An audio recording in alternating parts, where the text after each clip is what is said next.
NEET paper leak मामले से ही जुड़ी खबर है जिसमें जांच अब तेज हो रही है और सीबीआई की 2 सदस्यीय टीम पटना में इस वक्त मौजूद है। आर्थिक अपराध यूनिट ईओयू के दफ्तर सीबीआई की टीम इस वक्त पहुंच चुकी है। शास्त्री नगर थाने की पुलिस के साथ ये सीबीआई टीम पहुंची है। पहला मामला क्योंकि इसी थाने में दर्ज हुआ था, इससे पहले मैंने आपको गुजरात के गोधरा की खबर दी, वहां से पूरा हैंडओवर ले लिया गया है और इसी के साथ अब पटना में मौजूद ईओयू के दफ्तर में सीबीआई की टीम इस वक्त है। यहां से भी हैंडओवर लिया जाएगा, लेकिन सिर्फ यही नहीं, झारखंड में भी यही प्रोसेस देखने को मिलेगा क्योंकि सीबीआई अब इस मामले में जांच में तेजी ला रही है। एक तरफ जहां पर गोधरा तो दूसरी तरफ अब पटना में जहां पर थाने में पहला मामला दर्ज हुआ था, ईओयू की टीम कई गिरफ्तारियां कर चुकी है, उनसे पूछताछ की जा रही है और ऐसे में सीबीआई पूरी जानकारी इस केस को लेकर ले रही है, जिसके 2 सदस्यीय टीम इस वक्त पटना में मौजूद है। सर्वेश मेरे सहयोगी इस पर और ज्यादा जानकारी के साथ जुड़ चुके हैं। सर्वेश, जरा डिटेल दें क्योंकि ईओयू इस मामले में काफी प्रोग्रेस करता हुआ नजर आया है, जो निश्चित तौर पर सीबीआई के लिए मददगार साबित होगा इस केस में जांच को आगे बढ़ाने के लिए। जय पूर्णिमा, देखिए आर्थिक अपराध इकाई ने जिस तरीके से इस पूरे मामले में जांच को आगे बढ़ाया, जिस तरीके से एक एक करके परत दर परत इसमें कड़ियों को खोला है, वो निश्चित तौर पे काबिल तारीफ है। क्योंकि जब ये मामला 5 मई को सामने आया था, उस वक्त केवल पटना पुलिस इस मामले की जांच कर रही थी। बाद में सरकार ने इसकी गंभीरता को देखते हुए इकोनॉमिक ऑफेंस यूनिट को इसका चार्ज दे दिया पूरे केस का। 358/2024 केस दर्ज है शास्त्री नगर थाने में। उसके पैरेलल जब ये मामला सामने आया तो इकोनॉमिक ऑफेंस यूनिट ने अपने यहाँ एक मामला दर्ज किया और उसके आधार पर जांच पड़ताल शुरू की। जांच पड़ताल जब शुरू हुई तो कई सारे नाम सामने आए, कई सारे खुलासे हुए। सबसे पहले गिरफ्तारी सिकंदर यादवंदु की, नीतीश कुमार की, अमित आनंद की, आयुष राज की, अनुराग यादव की, ऐसे कई नाम हैं। तकरीबन 13 लोगों की गिरफ्तारियां हुई पहले दौर में और उनके बाद जब उनसे पूछताछ हुई तो चिंटू का नाम सामने आया। चिंटू भी गिरफ्त में आ चुका है, जो कि एक तरह से कहा जाए तो सूत्रधार की भूमिका उसने निभाई है। और सीधे तौर पे इसमें संजीव मुखिया, जो कि नालंदा जिले का रहने वाला है, उसका भांजा जो है रॉकी, वो झारखंड के रांची शहर में रहता है और वहीं से उसने पेपर लीक करवाया हजारीबाग के ओएसिस स्कूल से। वहाँ से पेपर लीक कराने के बाद उसने पटना और रांची के 10 पीजी डॉक्टरों से इसको सॉल्व करवाया। सॉल्व कराने के बाद उसने अंशुल सिंह और अतुल वत्स, जो 2 शख्स वैशाली के रहने वाले हैं, उनको इस बारे में जानकारी दी और उसने अपने गुर्गों को बताया कि वो अपने गुर्गों के बारे में बताया कि उसके 2 गुर्गे हैं, अमित आनंद और नीतीश कुमार, वो जिनको कहते हैं उनके मोबाइल नंबर पे वो तमाम जो दस्तावेज है, जो भी क्वेश्चन पेपर हैं वो और उसके आंसर शीट उसके मोबाइल पे भेजे। तो उसके बाद नीतीश कुमार और अमित आनंद ने चिंटू का नाम रॉकी को बताया। रॉकी ने चिंटू के मोबाइल पे वो आंसर शीट और क्वेश्चन पेपर 5 मई को सुबह भेजे। 5 मई को सुबह जब उसने क्वेश्चन पेपर और आंसर शीट भेजे तो एक साथ वो तीनों सब्जेक्ट के क्वेश्चन पेपर और आंसर शीट नहीं भेज पाया। पहले उसने फिजिक्स, फिर केमिस्ट्री, फिर बायोलॉजी, इस तरीके से करके उसने बारी बारी से एक एक पेपर भेजे और उसके आंसर शीट भेजे। जिस छात्र को जो आंसर शीट और क्वेश्चन पेपर मिले उसको उसी सब्जेक्ट में ज़्यादा मार्क्स भी आए। चिंटू ने वो तमाम जो चीज़ें हैं, जो भी क्वेश्चन पेपर और आंसर शीट हैं, खेमनी चक जो पटना का एक इलाका है जहाँ पे छात्रों को रखा गया था, इसके अलावा पटना के बाईपास का एक होटल भी बताया जा रहा है, वहाँ पे भी छात्रों को रखा गया था। रांची में भी कुछ जगहों पे छात्रों को रखा गया था। कुल 100 छात्रों के पास ये क्वेश्चन पेपर जो लीक किए गए थे वो और उसके आंसर शीट पटना में चिंटू के जरिए बांटे गए और इन तमाम 100 छात्रों ने तैयारियां की। और इसके अलावा कहा जा रहा है कि चिंटू ने अपने कुछ अन्य सोर्सेज के जरिए ये क्वेश्चन पेपर हरियाणा और गुजरात और कहीं कुछ अन्य जगहों पर भी भेजे। तो ये तमाम अभी जो पहलू है, इसकी जांच अभी चली रही थी। Economic offence unit brain mapping, narco test कराने की तैयारी में थी, जो 13 आरोपी गिरफ्तार किए गए थे। इसके अलावा 6 अन्य को भी इकोनॉमिक ऑफेंस यूनिट ने देवघर से परसों रात गिरफ्तार किया था, जिसमें से 5 को उसने जेल भेजा है।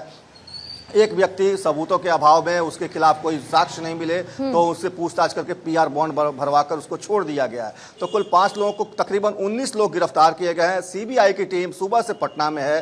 पहले शास्त्री नगर थाने गई, वहां पर जाकर उसने केस डायरी को देखा, वहां पे एफआईआर को देखा और उसके बाद जो भी वहां पे जब्तियां हैं, सिकंदर यादवंदु की डस्टर कार भी वहीं थाने में ही लगी हुई है, उसकी भी जाँच हुई। एफएसएल की टीम को तमाम सैंपल्स भेजे जा रहे हैं। इसके अलावा सिकंदर यादवंदु के 2 मोबाइल फ़ोन, एक आईफोन और एक OnePlus का मोबाइल फोन, उसको भी भेजा गया FSL में जांच के लिए, ताकि उसकी जब मोबाइल फोन के से जब राज खुलेंगे तो कई सारे राज उसमें भी दफन है। संजीव मुखिया का नाम बार बार आ रहा है, रवि अत्री गैंग से सरोकार है संजीव मुखिया का, पहले भी कई क्वेश्चन पेपर लीक कर चुका है संजीव मुखिया फिलहाल फरार है, उसके साथ 8 अन्य लोगों की तलाश भी इकोनॉमिक ऑफेंस यूनिट की थी जो फरार पाए जा रहे हैं। इसमें दो लोकेशन सर्वेश बहुत इंपॉर्टेंट रहेंगी, हैंडओवर ले चुकी है। 2 लोकेशन इसमें, एक तो प्लेन लर्न स्कूल जहां पर रट्टा मरवाया गया स्टूडेंट्स को, जिनसे लगातार कहता रहा गया कि आप इतनी देर में बिल्डिंग छोड़ दीजिए, लेकिन लगातार वहां पर स्टूडेंट्स बैठे रहे।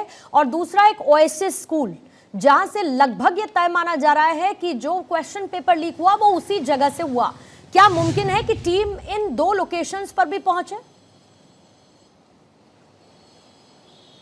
जी बिल्कुल, देखिए पूर्णिमा, झारखंड में सीबीआई की टीम पहुंच चुकी है। हमारे सोर्सेज बता रहे हैं कि पैरेलल जांच चल रही है। सीबीआई की टीम गोधरा पहुंची हुई है, सीबीआई की टीम पटना पहुंची हुई है, सीबीआई की टीम झारखंड भी पहुंच चुकी है। ओएसिस स्कूल जिसकी बात हो रही है, बैंक एसबीआई बैंक से स्कूल आने क्रम में ट्रंक खोला गया है, ट्रंक से छेड़छाड़ हुई है, ट्रंक को भी एफएसएल में जांच के लिए भेजा गया है कि आखिर उसमें से क्वेश्चन पेपर कब और कैसे निकाले गए। तो ये तमाम चीज़ें हैं जिसकी पड़ताल हो रही है। और जहां तक ओएसिस स्कूल से क्वेश्चन पेपर आउट होने के बाद बिहार और झारखंड के पटना और रांची के 10 पीजी स्टूडेंट को दिया गया उसको सॉल्व करने के लिए। 10 डॉक्टरों ने पीजी डॉक्टरों ने उसको सॉल्व किया है, उनकी भी तलाश ईओयू कर रहा था। लेकिन अब क्योंकि मामला सीबीआई के पाले में चला गया तो सीबीआई हर तरीके से इस पूरे मामले की तफ्तीश करेगी।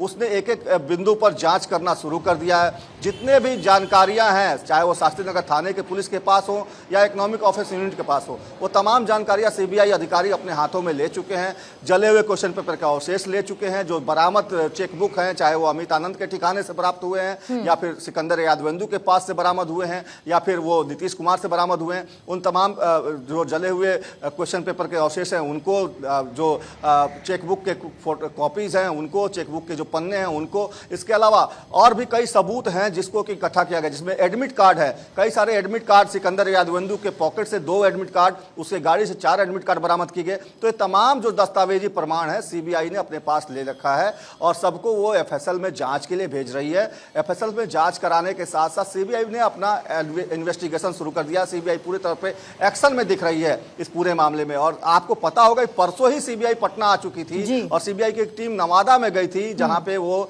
इसी नीट पेपर लीक से जुड़े मामलों की तफ्तीश के दौरान गई थी, जहां पे सीबीआई की टीम पे हमला हुआ था, जिसमें 4 लोगों को नवादा पुलिस ने गिरफ्तार भी किया है। तो जैसे कहा जाए तो जांच की बात अभी सामने अभी तो आ ही रही है, लेकिन सीबीआई के हाथ में भी केस पूरी तरह से आया भी नहीं था, लेकिन सीबीआई एक्शन में पहले से ही आ गई है। परसों से ही सीबीआई की टीम लगातार इस मामले में दबिश बनाए हुए, क्योंकि ऊपर से जो केंद्रीय शिक्षा मंत्रालय है उसकी तरफ से उनको कहा गया था कि आप इस मामले को खुद देखें, क्योंकि मामला अंतर्राज्यीय है और बड़े पैमाने पर इसके तार अलग अलग राज्यों से भी जुड़े हुए हैं। तो ऐसी परिस्थिति में ईओयू केवल क्योंकि बिहार झारखंड तक सीमित थी, उसका जांच का दायरा केवल बिहार और झारखंड तक सीमित था, लेकिन अब वो दायरा पूरे देश तक फैल चुका है सीबीआई के जरिए। पूर्णिमा, लेकिन दूसरी तरफ सर्वेश, स्टूडेंट्स लगातार ये कह रहे हैं कि नीट के एग्जाम को कैंसिल किया जाए। काउंसलिंग की डेट नजदीक आ रही है, सुप्रीम कोर्ट भी ये कह चुका है कि अभी फिलहाल हम काउंसलिंग पर रोक नहीं लगाएंगे। लेकिन सबसे इंपॉर्टेंट ये है कि इन गिरफ्तारियों के बीच स्टूडेंट्स के पास सिवाय अभी इंतजार करने के अलावा बहुत ज्यादा कुछ ऑप्शन नजर नहीं आ रहा है,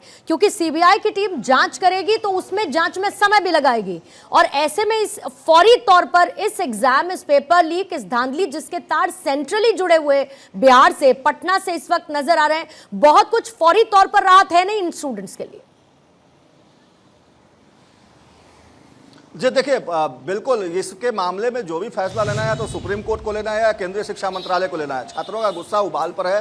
छात्र चाहते हैं कि प्रश्न पत्र लीक हुए हैं तो दोबारा से एग्जाम कराया जाए और परीक्षा को रद्द किया जाए, और ये मांग लगातार उनकी है। पटना में सबसे पहले प्रदर्शन हुआ, आज दिल्ली में भी एनएसयूआई ने प्रदर्शन किया है। तो एक तरह से कहा जाए तो प्रदर्शनों का दौर जारी है और तमाम जो छात्र संगठन है अब इसमें कूद चुके हैं। जहां तक बात है सीबीआई के इन्वेस्टिगेशन की, पूर्णिमा, तो सीबीआई पहले तो अभी तमाम दस्तावेजी प्रमाण इकट्ठे कर रही है और जो भी साइंटिफिक जो तैयारियां हैं जांच की उसको पूरी करने के लिए जो भी जरूरी दस्तावेज हैं वो इकट्ठा कर रही है। इसके बाद जो 19 लोग गिरफ्तार किए गए इस पूरे मामले में, उनके एक बालिया बयान की कॉपी भी सीबीआई ने हैंडओवर ले रखा है। अब उनको रिमांड पर लेने की कोशिश सीबीआई की तरफ से है। सीबीआई उन तमाम लोगों को रिमांड पर लेगी, एक एक करके उनको आमने सामने बिठाकर भी पूछेगी, 1 to 1 भी पूछताछ करेगी। और पूछताछ के बाद संजीव मुखिया के बारे में जानकारी इकट्ठा करना सबसे अहम इसमें मसला बनता है, क्योंकि चिंटू के गिरफ्तारी के बाद अब ये साफ हो गया कि संजीव मुखिया भी अब बचने वाला नहीं है, क्योंकि चिंटू अहम कड़ी था और संजीव मुखिया के भांजे